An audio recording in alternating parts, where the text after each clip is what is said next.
इस वीडियो और एडवोकेट सुबोध गुप्ता के चैनल का उद्देश्य समाज में कानून की जागृति पैदा करना है। यह वीडियो अगर शिक्षाप्रद लगे तो लाइक, सब्सक्राइब और शेयर करना मत भूलें। जय हिंद। दोस्तों, यदि आप अपने वकील के माध्यम से किसी पार्टी को नोटिस भिजवा रहे हैं तो 5 गलतियां मत करना।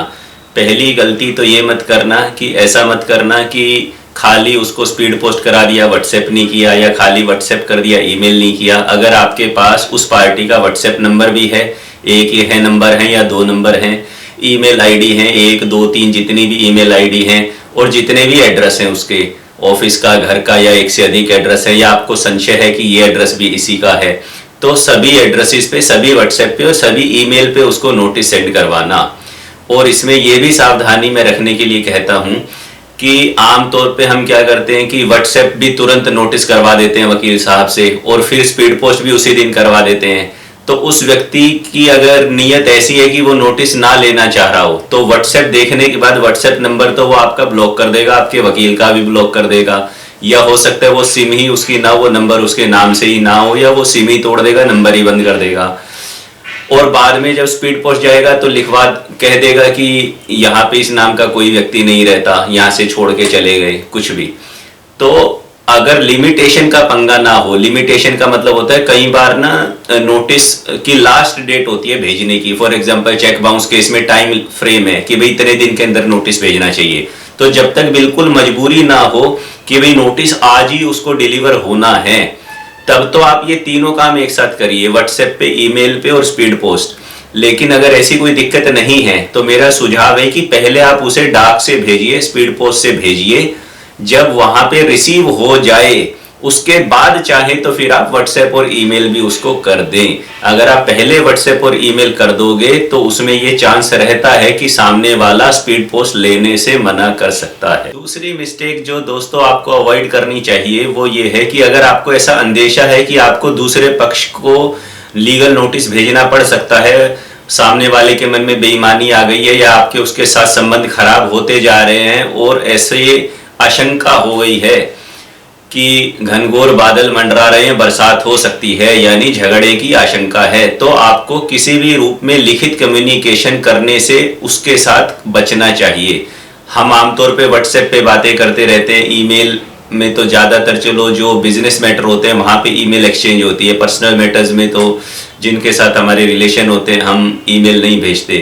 तो आप जो व्हाट्सएप चैट वगैरह सब करते रहेंगे उसको, तो उसमें आपको फिर किसी भी तरह की चैट करने से पहले कि आपको क्या स्टैंड लेना है, क्या व्हाट्सएप में लिखना है, क्या नहीं लिखना है, इसका क्या प्रभाव पड़ेगा, कल को नोटिस भेजना पड़ेगा तो आपको तुरंत अपने किसी वकील साहब से संपर्क करना चाहिए, उसे मैटर बताना चाहिए अपने वकील को, और ये पूछना चाहिए कि अभी मेरे उसके साथ अच्छे संबंध हैं, अभी मैं उसे क्या लिखूं, किस तरह की चैटिंग उसके साथ करूं कि सामने वाला किस तरह के रिप्लाई कर दे, तो कोई एविडेंस क्रिएट हो जाए जो कि भविष्य में हमारे काम आए।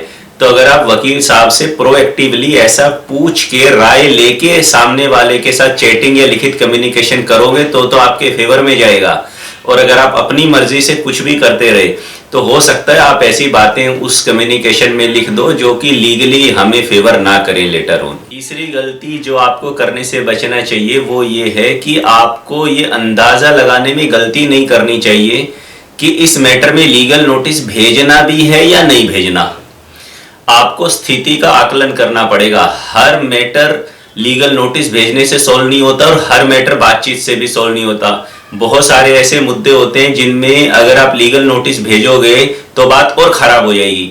अब सामने वाला बोलेगा भाई अब नोटिस का जवाब तो नोटिस ही होता है, तुमने मुझे नोटिस भिजवाया तो मैं भी अब नोटिस का रिप्लाई दूंगा, अब तो तुम कोर्ट से ही मेरा बिगाड़ लो जो भी तुम्हें बिगाड़ना है। तो कई बार हमें उल्टा फायदा होता है। कई बार जब हम नोटिस भेजते हैं तो हमें सामने वाला डर जाता है, और जो बात आपकी बातचीत से नहीं बन पा रही थी वो लीगल नोटिस से बन जाती है। तो इस स्थिति का बड़ी ही बारीकी से सामने वाले की नेचर को ध्यान में रखते हुए, क्या डिस्प्यूट है, हमारा उसके साथ क्या रिलेशन है, कितना पुराना है, मैटर कहाँ तक खिंच सकता है, इन बातों को ध्यान में रखते हुए विवेकपूर्ण निर्णय लेना चाहिए कि सामने वाले को नोटिस भेजना भी है या नहीं भेजना। अगर जिसको नहीं भेजना उसे भेज दिया तो भी आपकी गलती होगी और आपका नुकसान होगा, और जिसे भेजना चाहिए था उसे आप भेज नहीं रहे हो तो भी आपका नुकसान होगा। चौथी गलती जो आपको नहीं करनी चाहिए वो ये है कि आनन फानन में, जल्दबाजी में, बिना पूरे डॉक्यूमेंट्स के, बिना पूरी तरह तथ्यों को वेरीफाई किए नोटिस नहीं बनाना चाहिए। तो जब आपके वकील साहब से आप नोटिस बनाएं तो आपके सामने सारे रिकॉर्ड, जो भी बैंक स्टेटमेंट चाहिए, किसी तरह के डॉक्यूमेंट चाहिए, कहाँ पे क्या लिखा है, क्या नहीं लिखा है, सब चीज़ें मतलब एक्यूरेट होनी चाहिए, सही होनी चाहिए। आप ये नहीं कि शायद ऐसा था, शायद वैसा था, वो मैं देखता हूँ, ऐसा ही लिख दो, कोई बात नहीं, देख लेंगे, ये सब नहीं। इस तरह की अगर आप लैंग्वेज लिखेंगे, स्पेसिफिक नहीं लिखेंगे और कल को नोटिस में किसी भी प्रकार की कोई गलती हो गई तो फिर वो एक एविडेंस क्रिएट हो जाता है, सामने वाला उस गलती का कोर्ट में फायदा लेता है। और यहाँ पे ये भी स्पष्ट कर दूं कि बाई चांस फिर भी गलती हो ही गई, चाहे कोई टाइपिंग एरर हो गई, लिखने में गलती हो गई या किसी रूप में कोई गलती हो गई, तो आप उस नोटिस का बाद में कोरिजेंडम भिजवा सकते हो, corrigendum to legal notice. Corrigendum को हिंदी में बोलते हैं शुद्धि पत्र, की भाई कोई गलती हो गई, एरर को रेक्टिफाई करने के लिए भूल सुधार नोटिस में भेज रहा हूं कि भाई ये लिखने में हमसे गलती हो गई या गलती से ऐसा लिखा गया। तो उसमें भी देखना पड़ेगा कि भूल क्या है, क्या शुद्ध कर रहे हो। अब आप बिल्कुल ही बकरे का मुर्गा बना दोगे कि गलती हो गई, बकरा नहीं था मुर्गा था, तो दिखेगा भाई बहुत बड़ा कॉन्ट्राडिक्शन हो रहा है। और छोटी मोटी मिस्टेक है जो पता चल रहा है हमें टाइपिंग एरर है, इससे कोई पूरा केस का प्रारूप नहीं बदल रहा है। ऐसा नहीं कि आपने पूरी तरह पलट ही दिया मैटर को शुद्धि पत्र भेज के, तो देखना पड़ेगा। तो ध्यान पूर्वक नोटिस बनाना चाहिए, 2-3 बार पढ़ना चाहिए, कोई गलती न रह जाए, अच्छे से चेक करना चाहिए भेजने से पहले। और 5वीं गलती दोस्तों ये है, इसे मैं गलती ही कहूँगा, है तो नहीं ये गलती पर कलयुग में ये गलती मानी जाएगी, वो है बहुत अधिक आदर्शवादी बनना और बहुत अधिक इस बात पे अड़ना कि नहीं नहीं जो हुआ है मैं तो वही लिखूंगा। अब मैं अक्सर देखता हूं कि नोटिस जब भेजे जाते हैं तो कुछ बहुत आदर्शवादी क्लाइंट होते हैं, वो एक भी लाइन इधर उधर फालतू सामने वाले के खिलाफ नहीं लिखते, बिल्कुल टू द पॉइंट लिखते हैं जितना हुआ है। लेकिन जब वो सामने वाला रिप्लाई करता है तो आप आदर्शवादी हो, ये बात तो सही है, परंतु आपकी जिससे लड़ाई है मेरे भाई वो तो आदर्शवादी नहीं है ना। हाँ वो भी आदर्शवादी है, 2 आदर्शवादियों के बीच में लड़ाई हो रही है, तब तो ठीक है कि साहब दोनों ही अन्ना हजारे साहब हैं तो आदर्श से लड़ेंगे, लेकिन अफसोस ऐसा है नहीं दुनिया में।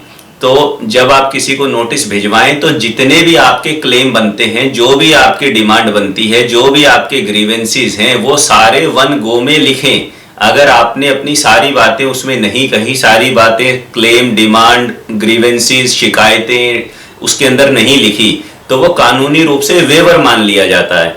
कल को कोर्ट में अगर कुछ और बात आपके वकील साहब को कहनी पड़ गई आपके बचाव में या आपको जितवाने के लिए, तो बार बार यही बात उठ के आएगी कि अगर ऐसा था तो लीगल नोटिस में क्यों नहीं लिखा, ऐसा था तो ये बात तब क्यों नहीं कही, ऐसा था तो तब ये पैसे तब क्यों नहीं मांगे।